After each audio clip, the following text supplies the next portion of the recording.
In this clip, we'll be talking about the service agreement between the National Real Estate Council and your client.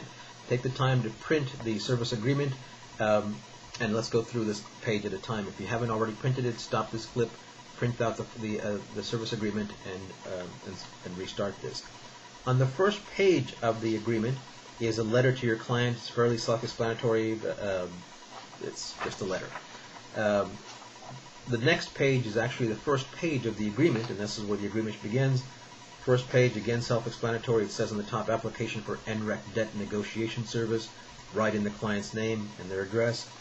The second page talks about the fact that there are no guarantees, and in this situation it's very important to stress to the client that there are no guarantees about the outcome, and also stress to the client that there will be a negative impact on their credit. There's no two ways about that. When we stop making payments to the creditors, that information will be reported to the credit reporting agencies. Some of these delinquencies can be settled when we settle the account, so that the derogatory information can be removed, but there is no guarantee of that. But it's important for the clients to understand that it's far better to save a lot of money than it is to preserve their credit rating. And in most cases, with most people you'll be talking to, their credit probably is already damaged, so it's of no consequence. Additionally, the client needs to be aware that it's possible that the creditor will send them a 1099-C at the end of the year for the amount of money that they were able to settle on or write off, and that reflects as income to the client. For example, if a client settles a $10,000 credit card for, say, $2,000, the creditor has the right to issue a 1099 for $8,000, the amount of money that your client saved. But competent tax advisors and CPAs will be able to minimize this gain, so very minimal taxes, if any, are due. But that's a case-by-case item. We don't know that a 1099-C will be issued. If it is issued, there are ways to be able to deal with that. Additionally, it goes on to say on this page that there are responsibilities both on the NREC side and for your client. Read it, it's fairly self-explanatory. At the bottom of this page is where we write in all of the information regarding the creditors and the account numbers and the balance that are owed. If you need more space, use an additional sheet of paper.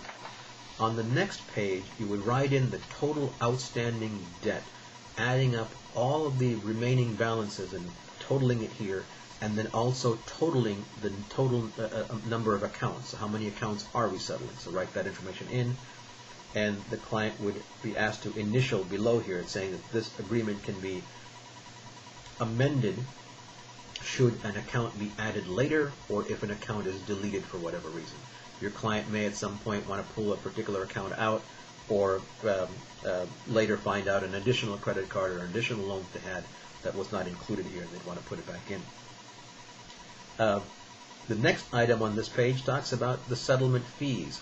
The fee that is charged by the National Real Estate Council is 20% of the difference from what is owed and what is actually settled. For example, if your client has an account of $10,000 and we're able to settle it for $4,000, the savings here is $6,000, and your client would owe the National Real Estate Council 20% of the $6,000, or $1,200. And that will be added to the settlement amount. So in this particular example, $10,000 was owed, we settled for $4,000, the client owes the National Real Estate Council 20% of the savings, or $1,200, so the total amount of money paid by the client would be $5,200. $4,000 for settlement, $1,200 for the fee, for a total payoff of 52% of the balance owed. The client initials that. At the bottom of this page, it talks about the debt negotiation program management fee.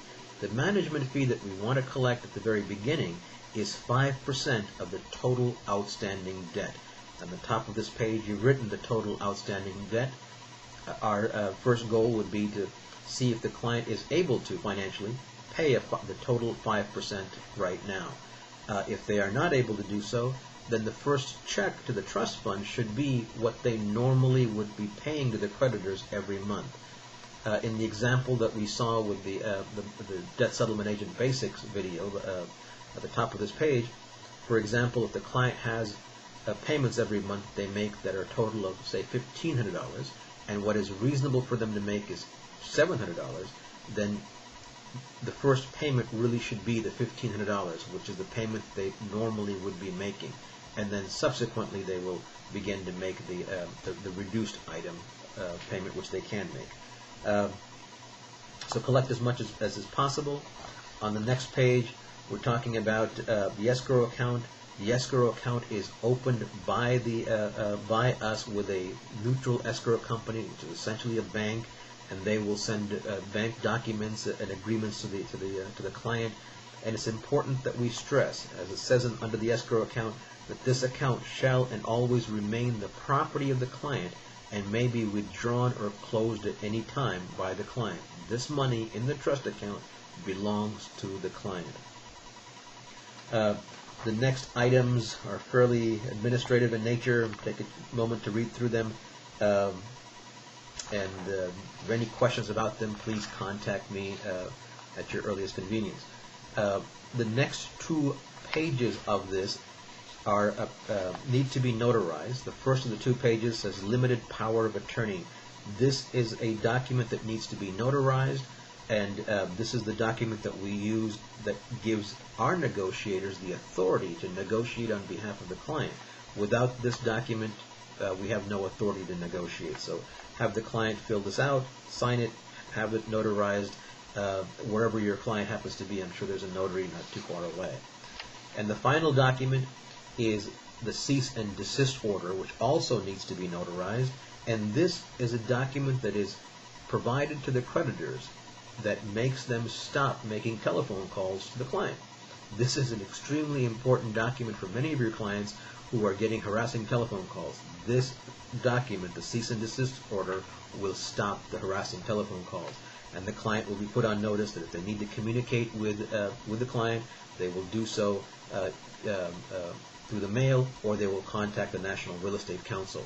If your client continues to receive telephone calls, all they need to say is, "Here, we have filed a cease and desist order. If you have any questions, please contact the National Real Estate Council," and they can give them our telephone number. But generally speaking, most of the calls stop very quickly. Some of the lenders and creditors, it takes a while for the information to seep through to the various departments, but the calls will stop soon enough. And your client is under no obligation, after they've signed this and they've become a client of ours, to have any telephone conversations with the creditor. We'll take care of all of that.